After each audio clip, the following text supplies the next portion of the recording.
এটা কোনো গল্প নয়, এটা আমার জীবনে ঘটে যাওয়া কিছু ঘটনা, যা গল্প মনে হলেও সত্য। আমার নাম কিন্দ্রিলা। আমি এখন ৩৩ বছর বয়সী, বিবাহিত, 2 সন্তানের মা, একটি ছেলে আর একটি মেয়ে, আর এখন 4 মাসের অন্তঃসত্ত্বা। বেসরকারি গাড়ির কোম্পানিতে উচ্চ পদে কর্মরত।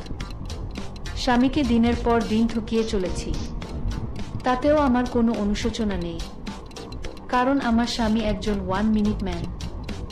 মেরে কেটে 2 বা 3 মিনিট পারতেন, কোনো দিন তার আগেই ওনার বেরিয়ে যেতে। এহেন মানুষের সাথে আমার মতো আগুন মেয়ের সারা জীবন কাটানো খুবই কষ্টসাধ্য ছিল।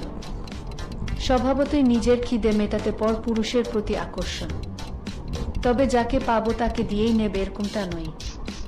বাছবিচার করেই অন্যের রানী হয়েছি। বিয়ের আগে থেকেই আমি আগুন মেয়ে। একে একে সবগুলোই কাহিনীর আকারে তুলে ধরছি। আশা করি গল্প আপনাদের ভালো লাগবে। একটু বড় হবে গল্প, তবে বোরিং হবে না আশা করি। 16 বছর বয়স। তখন শহরের মেয়ে, সাজসজ্জা আধুনিকাদের মতোই। মিনি স্কার্ট পরতে ভালোবাসতাম, গায়ের রং একদম আলতা। লোকাট জামা পরতাম যাতে ভাঁজটা একটু আধটু দেখা যায়। আকার যথেষ্ট বড় ছিল, বেশি বড় হওয়ার কারণে একটু ঝুলেও গিয়েছিল। কোয়েট স্কুলে পড়তাম, সবাই চাইতো আমার সাথে একটু প্রেম করতে, তবে ওদের চাহনি দেখে বুঝতে পারতাম প্রেম যতটা না মনের তার থেকে বেশি অন্য কিছু। একসাথে যখন বসে গল্প করতাম, ওদের চোখ থাকতো আমার অন্যদিকে। মজাও পেতাম, জামা টাইট হওয়ার কারণে বোতামগুলো যেন ছিঁড়ে যেতে চাইতো। ইচ্ছে করেই টাইট জামা পরতাম, দুটো জামার উপর প্রকটভাবে দেখা যেত। একদিন স্কুল থেকে ফিরে টিউশন পড়তে গেলাম, একটা 1 পিস ড্রেস পরে গেলাম, হাঁটুর ওপর পর্যন্ত। পাপা গাড়ি করে ছেড়ে দিয়ে কোনো কাজে চলে গেলেন। আমি রাস্তা থেকে হেঁটে স্যার এর বাড়ি গেলাম। স্যার এর কাজের মাসি দরজা খুলে দিলেন। আমাকে দেখে একটু হাসলেন, বললেন, তুমি বসো, তোমার স্যার স্নান করছেন। বলে উনি বাড়ির পেছনে কাজে চলে গেলেন। ঘরের ভেতরে নানা বই রাখা আছে, সবই বিজ্ঞানের। মেঝেতে একটা মাদুর পাতা ব্যাগটা রেখে রুমটা নিরীক্ষণ করতে লাগলাম। পেছন থেকে স্যারের গলা পেলাম, কিরে উইন্দ্রি, আজ এত তাড়াতাড়ি কেন? ঘুরে দেখলাম স্যার একটা টাওয়েল পরে দাঁড়িয়ে আছেন। বললাম, এমনই, কোনো বিশেষ কারণ নেই। স্যার আলনা থেকে একটা বারমুডা নিয়ে আমাকে বসতে বলে পাশের রুমে চোখে গেলেন। স্যার কোনো বয়স্ক লোক নন, অবিবাহিত, কেমিস্ট্রিতে মাস্টার ডিগ্রি করছেন। গ্রামে বাড়ি, এখানে ভাড়া বাড়িতে থাকেন। যাই হোক, একটু পরেই একে একে অন্যরাও এসে পড়ল। আমার একজন বন্ধুই এদের মধ্যে ছিল, নাম প্রকাশ। অন্যরা অন্য স্কুলের, প্রকাশ গরিব বাড়ির ছেলে। পোশাক পরিচ্ছদে তা বেশ ভালোভাবে ধরা পড়ত। আমরা যখন স্কুলে টিফিন আওয়ার্সে টিফিন খেতাম, ও চুপচাপ বসে থাকতো।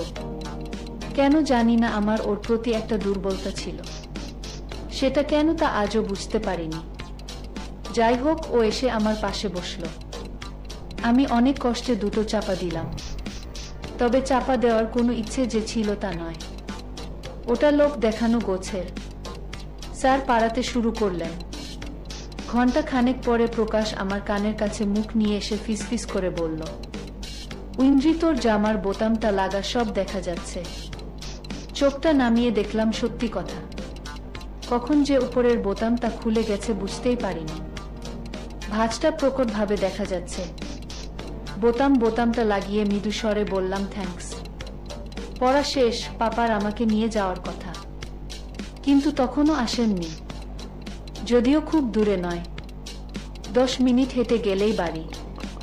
প্রকাশ ও আমার সাথেই দাঁড়িয়ে, আমি না গেলে ও কোনোদিন যায় না। আধ ঘন্টা হয়ে গেলেও পাপা এলো না।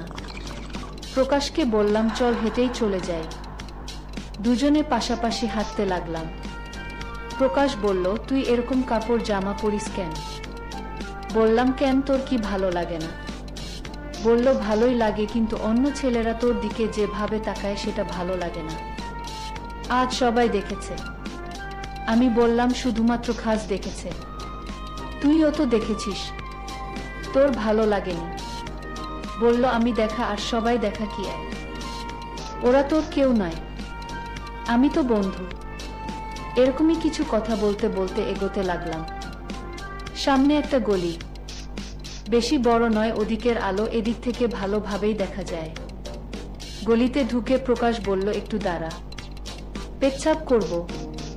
বলেই পাশে নালাতে পেচ্ছাপ করতে গেল। দাঁড়িয়ে কাজ শুরু করে দিল। উল্টো দিকের আলোতে ওর বেশ ভালো করে দেখা যাচ্ছিল। বেশ বড় মনে হলো। শেষ হলে কয়েকবার নাড়ালো। ওইটা দেখে কেমন একটা অনুভূতি হলো। ফিরে বলল, এবার চল। ওকে চমকে দিয়ে বললাম, তোরটা কিন্তু দারুণ। আমার কথায় লজ্জা পেয়ে গেল। হাতটা হাতে নিয়ে বললাম, চল, আর লজ্জা পেতে হবে না। বাড়ি ফিরে এলাম, মা দরজা খুলে দিল। মাকে প্রকাশের পরিচয় দিলাম।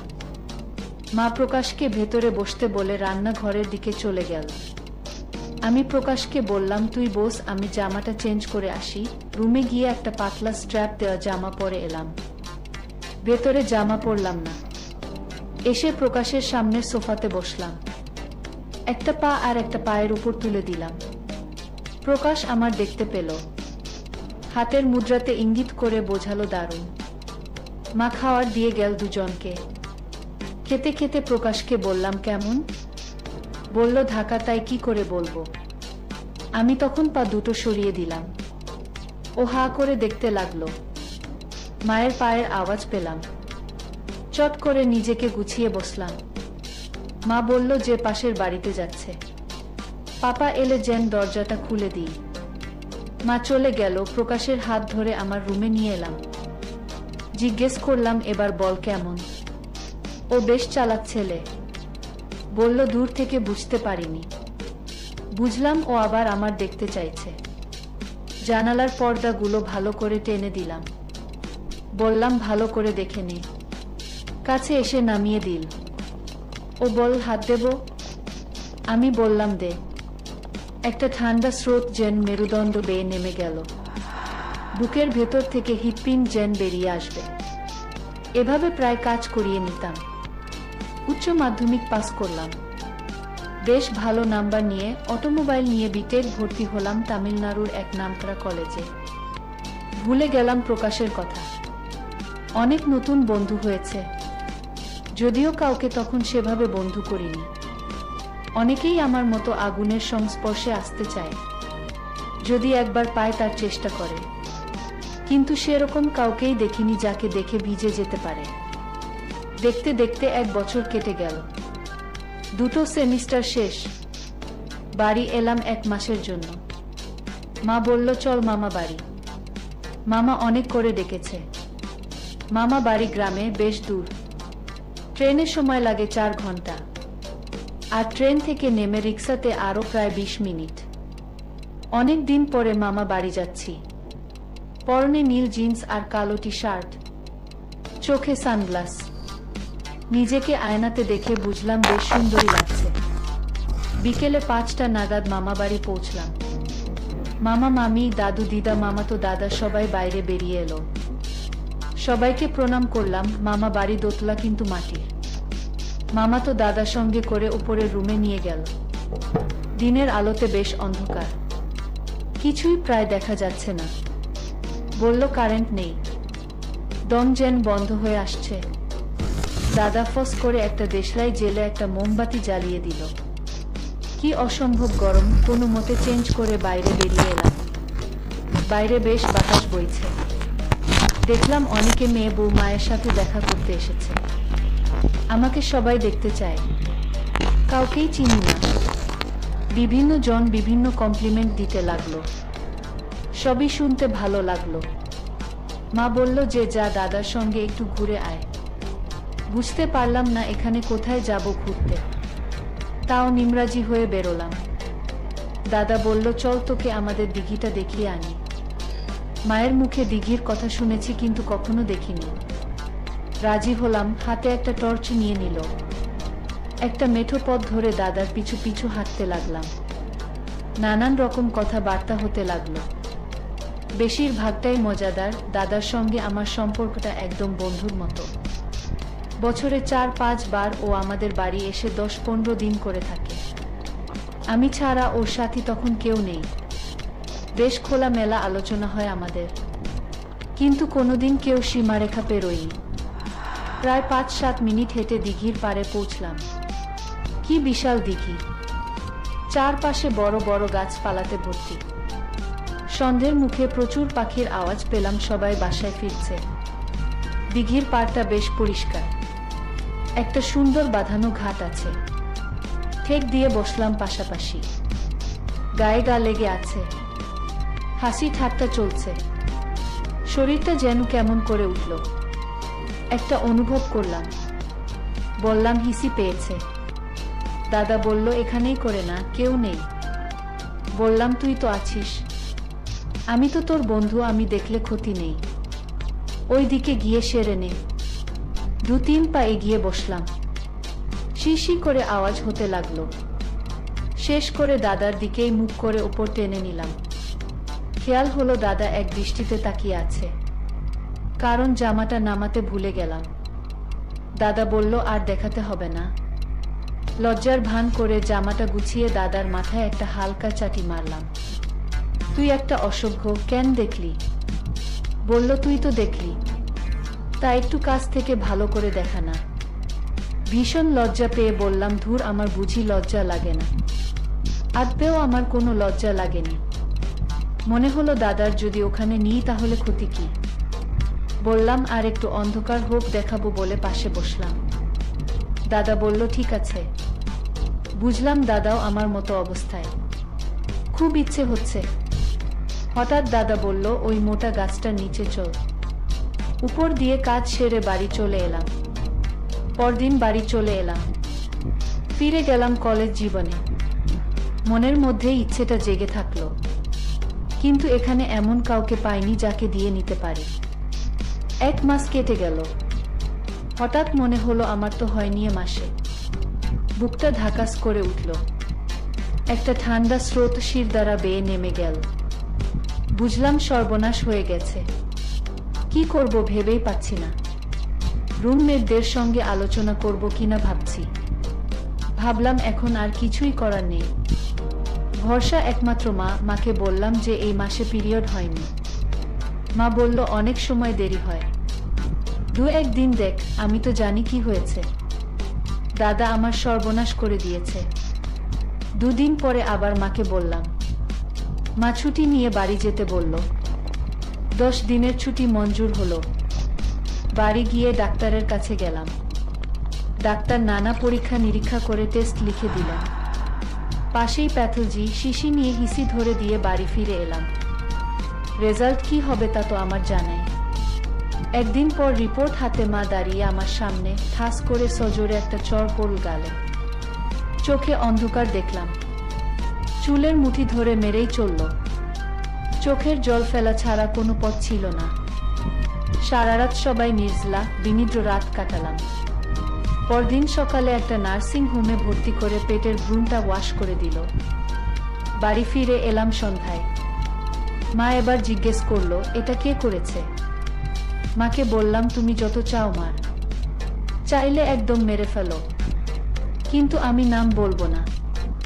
আবার মার খেলাম বেদম, কিন্তু নাম বললাম না। কেঁদে কেঁদে ঘুমিয়ে গেলাম। কেউ একবার ডাকলো না। সকালে ঘুম থেকে উঠে পাপার গলার আওয়াজ পেলাম। মাকে বলছে, আমি জানবো আমি নিঃসন্তান, আমার কোনো মেয়ে নেই। আমি যেন ওর মুখ না দেখি আর ভীষণ আঘাত পেলাম। আমার পাপা আমাকে এভাবে বলল, হয়তো একটা ভুল করেই ফেলেছি। কাউকে কিছু বললাম না। মুখ ধুয়ে কয়েকটা জামা কাপড় গুছিয়ে নিয়ে মোবাইলটা টেবিলের উপর রেখে মাকে বললাম, আমি হোস্টেলে ফিরে যাচ্ছি। মা কোনো কথাও বলল না আর বাধাও দিল না। সোজা স্টেশনে গিয়ে একটা জেনারেল কামরা টিকিট কেটে দুপুরের ট্রেনে চড়ে পড়লাম। টিটিকে অনুরোধ করে স্লিপার্স ক্লাসে একটা বার্থ জোগাড় করে নিলাম। সাথে মাত্র 15-20 হাজার টাকা আছে। এতে কিভাবে চলবে? যদিও কলেজ ফি, হোস্টেল ফি দেওয়া আছে, তাও এই টাকায় কিছুই হবে না। পাপা তো আর টাকা দেবে না। ভাবতে পারছিলাম না আর। ট্রেনে কিছুই খেলাম না। পরদিন হোস্টেলে পৌঁছে গেলাম। রাত্রিতে মেসে খেয়ে দিয়ে ঘুমিয়ে পড়লাম, কিন্তু মাঝ রাত্রিতে ঘুমটা ভেঙে গেল। চারিদিকে নিস্তব্ধ। মাঝে মধ্যে সামনের রাস্তা দিয়ে চলে যাওয়া গাড়িগুলো রাতের নিস্তব্ধতা ভেঙে ছুটে যাচ্ছিল। বোতল থেকে জল খেলাম। রাত্রি 2টো, একটা চেয়ার নিয়ে বারান্দাতে বসলাম। কেউ কোথাও নেই, আকাশে চাঁদ নেই, কিন্তু অজস্র তারা ভরে আছে। অস্থির মনে কি করা যায় ভাবছিলাম। ফোনটাও ছেড়ে এসেছি। বাড়িতে ফিরে গিয়ে কি মাকে সব সত্যি বলে ক্ষমা চেয়ে নেব? না না, তা কি করে হয়? আমার এই অবস্থার জন্য আমি দায়ী। না না, আমি নিজেকে বাঁচানোর জন্য দাদার জীবনটা শেষ করে দিতে পারি না। ঠিক করলাম কিছু টিউশনি পাড়াবো। আবার ভাবলাম এখানের কাউকেই চিনি না, টিউশন পাড়াবো কাকে? ঠিক আছে, কাল কলেজে বন্ধুদের বলে দেখব। হাজার কথা ভাবতে ভাবতে সময় কেটে যেতে লাগলো। পূর্ব দিকের আকাশটা অন্ধকার ছেড়ে আলোকিত হতে লাগলো। ঘড়িতে দেখলাম সকাল হয়ে গেছে। চেয়ারটা তুলে নিয়ে রুমে এসে শুয়ে পড়লাম। পরদিন কলেজে কিছু বন্ধু যারা এখানে থাকে কিছু মিথ্যে বাহানা দিয়ে টিউশনি করার কথা বললাম। ওরা সবাই এক বাক্যে আমাকে সাহায্যের আশ্বাস দিল। আশ্বাসে আশ্বাসে 1 মাস কেটে গেল। জমা টাকার থেকে 1-1.5 হাজার টাকা খরচ হয়ে গেল। 1 মাস হয়ে গেলেও বাড়ি থেকে মা বা পাপা কেউই খোঁজ নিল না। অভিমানে চোখে জল ভরে এলো। এ ভুল কি শুধু আমি একাই করেছি পৃথিবীতে? রুমাল দিয়ে চোখটা মুছলাম। রোহিত বলে একটি বন্ধু কাছে এসে ভাঙা ভাঙা হিন্দিতে বলল যে তোর জন্য একটা সুখবর আছে। বললাম তাড়াতাড়ি বল। ও বলল যে একটা বাড়িতে 5টা বাচ্চাকে পাড়াতে হবে, সব 5, 6, 7 ক্লাসের। মাসে 3,000 টাকা দেবে। মাত্র 3,000। আমার সব থেকে কম টিউশন ফি ছিল 4,000। ভাবলাম যা পাওয়া যায় তাই ভালো, নিজের খরচ কিছুটা তো উঠবে। রাজি হয়ে গেলাম সপ্তাহে 3 দিন। এদিকে নানান চিন্তা আর খাওয়া দাওয়ার অবহেলার কারণে শরীর ভাঙতে শুরু করলো। সেটা কাছের বন্ধুদের নজর এড়ালো না। রোহিতকে বললাম ঘটনাটা। শুনে কিছু না বলে চলে গেল। ভাবলাম আরেকজন কাছের কেউ দূরে সরে গেল। পরের দিন ক্লাসে গিয়ে পেছনে বসলাম। রোহিত এসে পাশে বসলো, ব্যাগ থেকে একটা ফোনে বের করে দিল। নতুন নয়, ব্যবহৃত। চোখে জল চলে এলো, যেটা রোহিতের চোখ এড়ালো না। একটা রুমাল বাড়িয়ে দিল। চোখটা মুছে স্বাভাবিক হলাম। আরো 1 মাস চলে গেল। টিউশন পড়িয়ে প্রথম টাকা ইনকাম করলাম। বুকটা গর্বে ফুলে উঠল। রোহিতকে নিয়ে রেস্টুরেন্টে গেলাম। মনের মতো করে খাওয়ার অর্ডার দিলাম। কতদিন টাকার অভাবে ভালো কিছু খাইনি। ভাবলাম পরের মাস থেকে টাকা জমাবো। দুজনে নানান গল্প করতে করতে খেলাম। খাওয়া শেষে করে বিল নিয়ে দেখলাম 9 টাকা। মনে হল বেশি খরচ হয়ে গেল। পার্স খুলে টাকা বের করে দিতে গেলাম। রোহিত হাত ধরে বাধা দিয়ে বলল, আজকে ট্রিটটা আমার তরফে। এখন তো ট্রিটটা জমা থাকলো, পরে একদিন হবে। বুঝলাম রোহিত আমার সমস্যাটা বুঝেছে। দেখতে দেখতে 3rd ইয়ার সেমিস্টার পরীক্ষা এসে গেল। 2,075 টাকা ফি জমা দিলাম। কাছে এখন যা টাকা আছে তাতে খাওয়ার সমস্যা নেই, কিন্তু 3rd ইয়ার এর এডমিশন ফি, হোস্টেল ফি কিভাবে পাবো? এত সামান্য টাকার ব্যাপার নয়। আবার মাথাটা ভারী হতে লাগলো। রোহিতের চোখ এড়ালো না, বলতেই হলো। হা হা করে হেসে উঠে বলল, ওটার এখনো অনেক দেরি। সব ব্যবস্থা হয়ে যাবে, আগে এই ইয়ার পাস কর। তাও মনটা ভারাক্রান্ত হয়ে থাকলো। 6 মাস হয়ে গেল, কেউ খোঁজ নিল না। তাহলে সত্যি কি আমি মা বাবার চোখে মৃত? 2 চোখ বেয়ে জল পড়তে লাগলো। পরীক্ষা শেষ, সবাই বাড়ির পথে। শুধু আমি সারা 1 মাস কলেজ বন্ধ থাকবে। রোহিতও আসবে না। আমি তাহলে কোথায় যাব? কিছু আজ চলে যাবে, কিছু কাল। হোস্টেল ফাঁকা হয়ে যাবে। রোহিত সন্ধে বেলা এলো, বলল ব্যাগ গুছিয়ে ফেল। অবাক হলাম, ব্যাগ কেন গোছাব? কোথায় যাব? তাহলে কি তাকে নিয়ে যেতে পাপা এসেছে? ছুটে বাইরে বেরিয়ে এলাম একরাশ আশা নিয়ে, কিন্তু না, রুমে ফিরে গেলাম হতাশা নিয়ে। রোহিত বলল ওর মাকে ও সব বলেছে। ওর মা আমাকে ওদের বাড়ি নিয়ে যেতে বলেছে। বললাম আজ নয়, কাল বিকেলে যাব। মনের মধ্যে একটা ক্ষীণ আশা যে হয়তো পাপা কাল আসবে, আমি না থাকলে খুঁজবে কোথায়। কিন্তু না, আমি খুব ভুল। আমার এবার সন্দেহ হলো যে আমি ওদের মেয়ে তো নাকি কোনো অনাথ আশ্রম থেকে দত্তক নেওয়া বেওয়ারিশ মেয়ে। আর ভাবলাম না, পরদিন বিকেলে রোহিতের সাথে ওদের বাড়ি গেলাম। অপরিচিত ফ্যামিলি হলেও আমার ভয়ের কারণ নেই, কারণ সব থেকে বড় ক্ষতি আমি নিজেই করে নিয়েছি। আর ও আমার বিপদের একমাত্র সাথী। একে আমি কোনোভাবেই হারাতে রাজি নই। রোহিতের মায়ের সাথে আলাপ হলো। রোহিতের মা বাবা কেউ ভালোভাবে হিন্দি বলতে পারেন না। ভাঙা ভাঙা হিন্দিতে কথাবার্তা চলতে থাকলো। আমি ওনাকে আত্মাই বলতাম, আত্মাই মনে কাকিমা, তামিলে মামা মনে কাকু। বেশ ভালোই কাটতে লাগলো দিনগুলো। কাকিমার কাছে অনেক রকম রান্না শিখলাম। দু একবার রান্না করে খাওয়ালাম। কাকু কাকিমা মাথায় হাত বুলিয়ে অনেক আদরও করলেন। রোহিতের সাথে বেশ ফ্রি ভাবে মিশে গেলাম। মামা মনে কাকুকে বললাম একটা যদি শিক্ষা লোন করে দেন। কাকু ব্যাংকের ম্যানেজার, বললেন এডুকেশন লোন পাওয়া যাবে না, যদি চাই তাহলে টার্ম লোনের ব্যবস্থা করে দিতে পারেন। তাতেই রাজি হলাম, 3rd ইয়ারের সেমিস্টারের সময় করে দেবেন। রোহিতকে বললাম আরও কয়েকটা টিউশন জোগাড় করে দিতে, না হলে লোন শোধ দেব কিভাবে। রোহিত যথারীতি আশ্বাস দিল। 1 মাস দেখতে দেখতে কেটে গেল।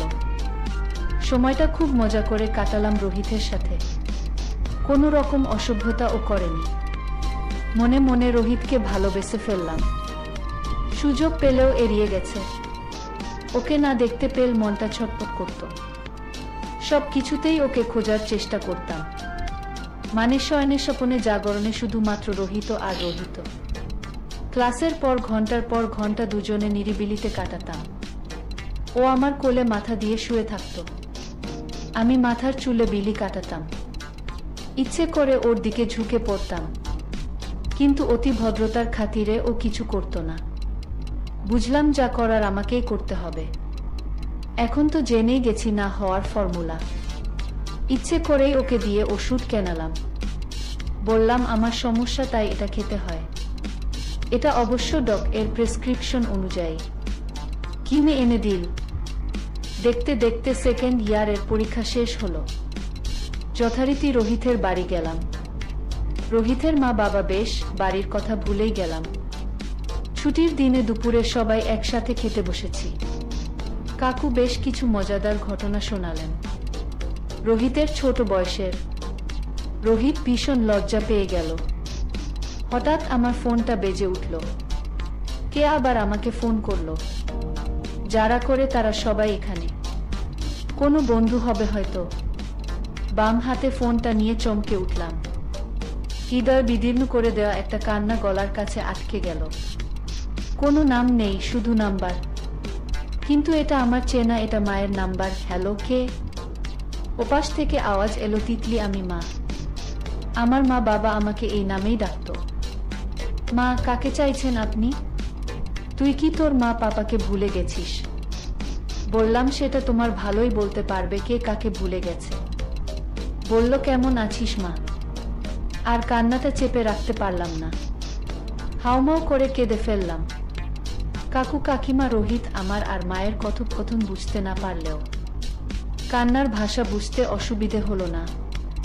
সবাই উঠে ছুটে এলেন আমার কাছে। মায়ের থেকে পাপা ফোনটা নিয়ে বলল, তোর কি পাপাকে একবার দেখতেও ইচ্ছে করে না? পাপার কথাগুলো স্মরণ করিয়ে বললাম। এতদিন পরে হঠাৎ কেন মনে পড়ল বেঁচে আছি কিনা যাচাই করতে। পাপা, আমি কি পৃথিবীর একমাত্র মেয়ে যে এই ভুলটা করেছে? চলে আসার পরে একবারও মনে হয়নি এই অচেনা পৃথিবীতে, অচেনা অজানা পৃথিবীতে আমার কি হবে? খোঁজও নাওনি তোমার, তাহলে আজ কেন? আমি এখন যাব না। কাকু আমার হাত থেকে ফোনটা নিয়ে পাপার সাথে ইংরেজি হিন্দি মিশিয়ে কথা বলতে লাগলেন। নিজের পরিচয় দিলেন, শেষে বললেন আমাকে বুঝিয়ে সামনের সপ্তাহে পাঠিয়ে দেবেন। আরও টুকিটাকি কথাবার্তা সেরে ফোনটা ছেড়ে দিলেন। দাঁড়িয়ে দাঁড়িয়ে কাঁদতে থাকলাম। কাকিমা মাথায় হাত বুলিয়ে খেতে বসলেন, কিন্তু খেতে পারলাম না। উঠে হাত ধুয়ে শুয়ে শুয়ে অনেকক্ষণ কাঁদলাম। কখন ঘুমিয়ে পড়েছিলাম মনে নেই। কাকিমার ডাকে ঘুম ভাঙল। বলল কাকুর সাথে সবাই বেড়াতে যাচ্ছে, আমাকেও সঙ্গে নিতে চায়, কিন্তু বেড়ানোর মুড ছিল না। কাকিমাকে বুঝিয়েও বলতে উনি চলে গেলেন কাকুর সাথে। রোহিত গেল না, আমাকে একা ছেড়ে যেতে চাইল না। তাই কাকু কাকিমা দুজনে চলে গেলেন। বালিশে মুখ গুজে শুয়ে থাকলাম। হঠাৎ মাথায় হাতের স্পর্শ। রোহিত মাথায় হাত বুলিয়ে দিচ্ছে। রোহিতের বুকে কেঁদে ফেললাম। রোহিত কাছে এসে আমাকে মাথায় হাত বোলাতে বোলাতে সান্ত্বনা দিতে লাগলো। কান্না কিছুটা কমল। দুজনে উঠে পড়লাম। একটা মোটা টাওয়েল নিয়ে এসে বিছানায় পেতে দিলাম। কিন্তু কেন জানি না মনে হলো এটা সাজানো ভালোবাসা। দুদিন পরে বুঝলাম আমি ঠিক, আমার বিয়ের ঠিক করা হয়েছে। গ্রামের ছেলে, দেখতে শুনতে ভালো, স্নাতক, চাকরি পায়নি, বাবার একটি বড় ব্যবসা হার্ডওয়্যার এর। ছেলে এসেছে আমাকে দেখতে। দেখে ওদের পছন্দ হলো। আমি মুখ তুলেও ছেলেকে দেখলাম না। মা জানতে চাইলো আমি রাজি কিনা। বললাম আগে আমি পড়া শেষ করব, তারপর বিয়ে করব। তাতেই রাজি ছেলে। ওরা চলে গেলে মায়ের সঙ্গে ভীষণ ঝগড়া হলো। পরের দিনই চলে এলাম এখানে। 3 দিন বাকি কলেজ খুলতে। রোহিতের বাড়িতে গেলাম। পড়া শেষে হলো একটা গাড়ির কোম্পানিতে চাকরি পেলাম। 7 লাখ টাকার প্যাকেজ। যে কোম্পানিতে আমি আজও আছি। বেশ ভালো পদে, ভালো বেতনে। রোহিত বিদেশ চলে গেল। যোগাযোগ বিচ্ছিন্ন হয়ে গেল। আর আমি ফিরে এলাম বাড়িতে। কথা অনুযায়ী বিয়ে করতে হলো। ইচ্ছে না থাকলেও করলাম। মনে মনে অপেক্ষা করতে লাগলাম। রাত্রি প্রায় 2টোর পর সবাই চলে যেতে আমার স্বামী ঘরে ঢুকলো। আমার কোনো লাজও নেই, লজ্জাও নেই, তাই কোনো অভিনয় নেই।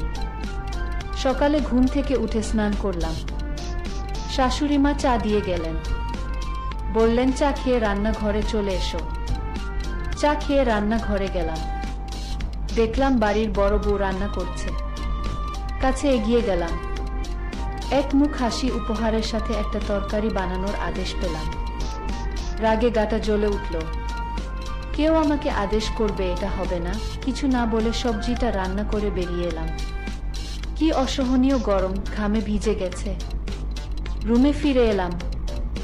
আমার স্বামী মাঝে মাঝেই কাজের অজুহাতে আমার কাছে আসছে আর চলে যাচ্ছে। বুঝলাম ওর ইচ্ছে হচ্ছে আমাকে, কিন্তু পারছে না। ইচ্ছে করেই একটু সরিয়ে দিলাম। আমার মনের কথা পৌঁছলো না ওর মনে, চলে গেল। দুপুরে খেয়ে দিয়ে রুমে এলাম। টুকিটাকি কিছু কথাবার্তা হতে থাকলো। লোকটাকে দেখে রাগে জ্বলতে লাগলাম। চেয়ারে বসে বিয়েতে পাওয়া উপহারগুলো দেখতে লাগলাম। কয়েকটা বই, ফুলদানি, এরকম কিছু জিনিস, সোনাদানা, সব কিছুই শাশুড়ি মায়ের কাবজাতে। একটা বই নিয়ে পড়তে লাগলাম।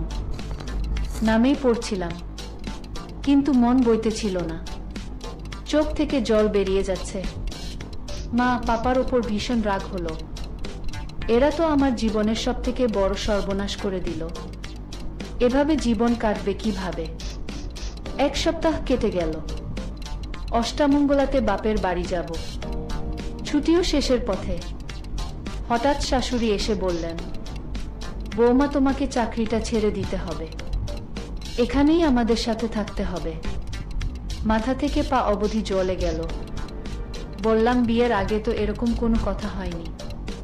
চাকরি আমি ছাড়তে পারবো না।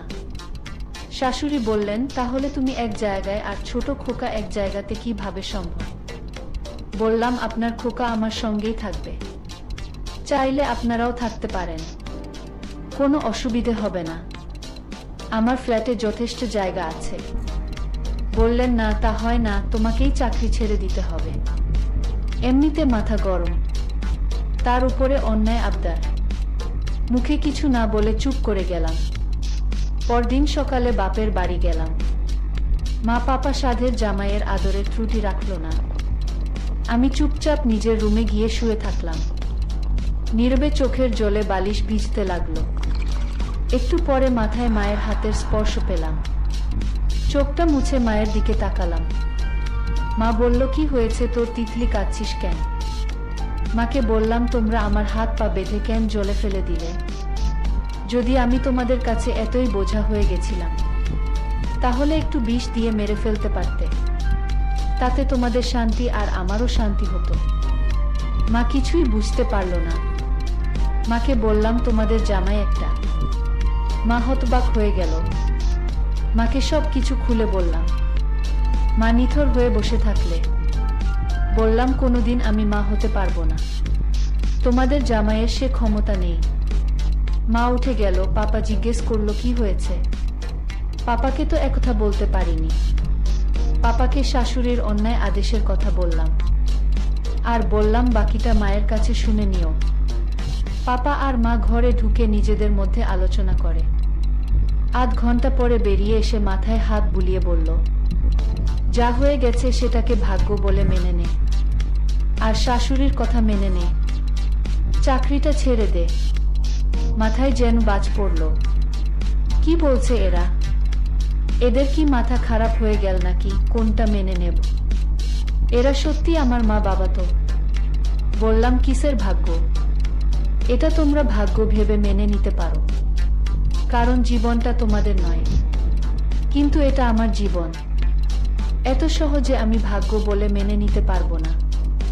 যদি চাকরি ছেড়ে রাধুনির জীবন কাটাতে হয়, তাহলে আমাকে পড়াতে গেলে কেন? চাকরি আমি ছাড়বো না। ও যদি আমার সঙ্গে থাকতে চায় থাকতে পারে, কিন্তু মা পাপাকে বোঝাতে পারলাম না। ওরা ওদের জিদি রাখলো। বলল, তুই যদি না মানিস আমাদের কথা, তাহলে আমাদের সাথে সম্পর্ক রাখার দরকার নেই। মনটা এক ঝটকায় ভেঙে টুকরো হয়ে গেল। মনে হলো এরা আমাকে ঝেড়ে ফেলতে চাইছে। আর কিছু ভাবার নেই। স্বামী রূপী মানুষটাকে জিজ্ঞেস করলাম, তুমি কি করবে? আমার সঙ্গে যাবে না মায়ের আঁচল ধরে থাকবে? বলল, আমার সঙ্গে যাবে। আসলে আমার মতো একটা আগুন ছেড়ে দেয়াটা ওর পক্ষে অসম্ভব। আমি সুখী হই বা না হই তাতে ওর কিছু যায় আসে না। বললাম, কাল সকালেই যাব। বাড়িতে যা বলার বলে চলে এসো। কাল সকালে 7টার মধ্যে এয়ারপোর্টে চলে আসবে। মা পাপাকে আমার সিদ্ধান্তটা জানিয়ে দিলাম। কোনো উত্তর এলো না। পুরনো দিনের ঘর ছাড়ার স্মৃতিটা ভেসে উঠল। কোনো রকমে রাতটা কাটিয়ে সকালে 7টায় এয়ারপোর্ট পৌঁছে গেলাম। আলোকের জন্য অপেক্ষা করতে লাগলাম। 7 নাগাদ ও এলো। পিঠে একটা ব্যাগ। কেমন যেন আড়ষ্ট ভাব। হয়তো জীবনে প্রথম প্লেনে চড়বে তাই। হাতের ইশারায় ডেকে নিলাম। ভেতরে ঢুকে বোর্ডিং পাস নিয়ে সিকিউরিটি চেকিং করিয়ে নির্ধারিত গেটের সামনে বসলাম। সবাই বসে আছে। মিনিট 15-20 পরে বোর্ডিং শুরু হবে। জিজ্ঞেস করলাম, কিছু খাবে? বলল না। মাকে কি বলে এলে? বলল, কিছু না, কয়েকদিন পরে ঘুরে আসবো বলেছি। একটা দীর্ঘশ্বাস বেরিয়ে এলো। মনে মনে ভাবলাম, তুমি খুব ভুল ভাবছো। তুমি চাইলে এখনই ফিরে যেতে পারো। আমি আর কোনো দিনই ফিরব না। প্লেন তার নির্ধারিত সময়েই ছেড়ে দিল। জানালার পাশে বসে উদাসীনভাবে মেঘের মধ্যে কিছু খোঁজার চেষ্টা করতে লাগলাম। নির্ধারিত সময়ের মধ্যে প্লেন ল্যান্ড করল। বাইরে বেরিয়ে ট্যাক্সি নিলাম। গন্তব্য বেরিলি।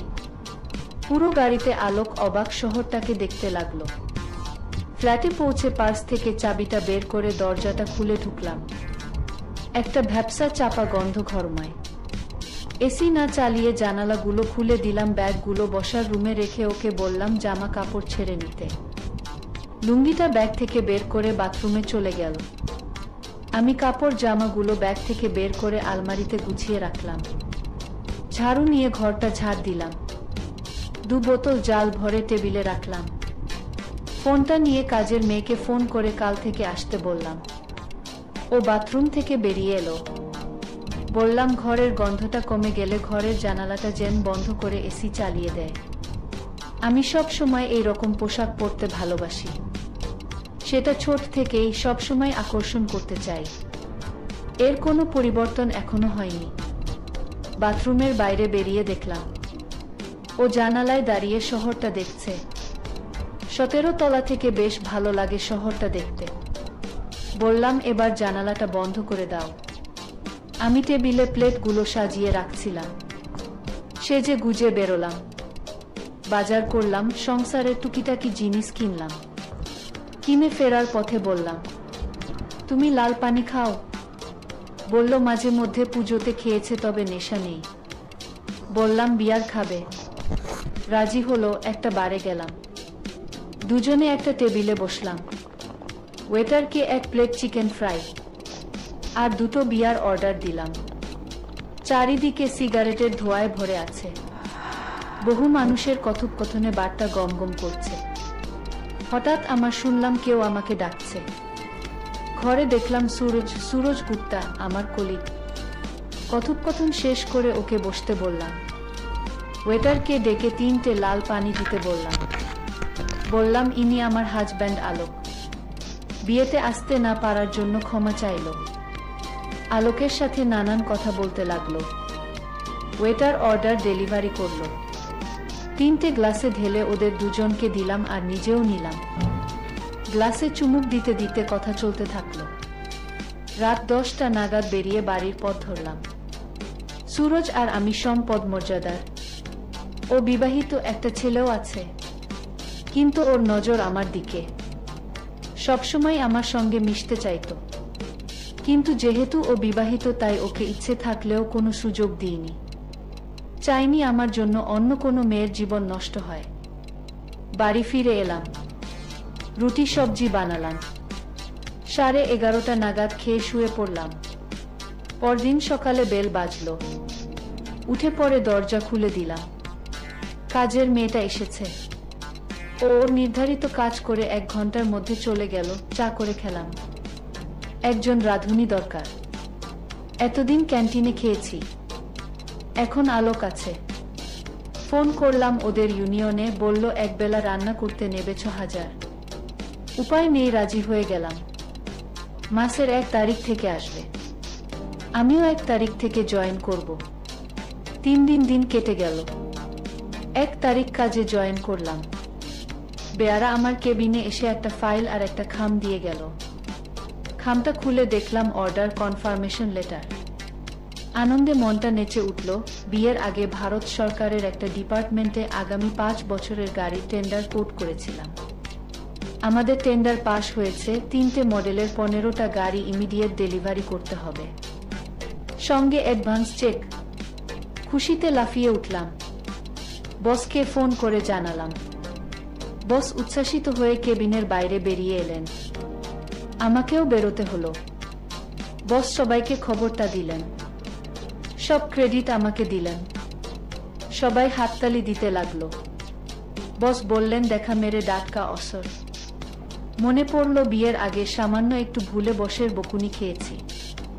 মাথা নামিয়ে সম্মতির ভঙ্গিতে মাথা নাড়লাম। রাজেশ নামের এক কলিগ কাছে এসে বলল, ঐন্দ্রিলা, ট্রিট তো বানতা হ্যায় না।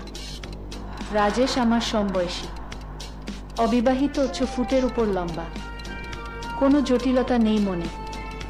সোজা কথা সোজা বলে, লুকিয়ে বলে না। এর দিকে আমার নজর, কিন্তু কোনো দিন সুযোগ পাইনি। ওকে বললাম, ঠিক আছে, গাড়ি ডেলিভারি হয়ে গেলে দেব ট্রিট। নির্দিষ্ট সময়ের মধ্যেই সমস্ত গাড়ি PDI করে ডেলিভারি করে দিলাম। নিজের কেবিনে বসে কিছু ফাইল চেক করছিলাম। দরজাতে নখ হলো। মুখ তুলে দেখলাম রাজেশ। ভেতরে আসতে বলে ফাইলের দিকে নজর দিলাম। রাজেশ হাত থেকে ফাইলটা টেনে নিয়ে টেবিলে রেখে বলল, তুম ক্যা ট্রিট এভয়েড কর রহে হো? বললাম, মোটেই না। যখন চাইবে তুমি তখন দিয়ে দেব। বলল, ঠিক আছে, কাল বিকেলে। বলল, কি ট্রিট দেবে? বললাম, তুমি যা চাইবে তাই। বলল, ভেবে বলো। বললাম, ভেবেই বলছি। ও আমাকে অবাক করে দিয়ে বলল, তোমাকেই চাই। আমি চমকে মুখ তুলে ওর দিকে তাকালাম।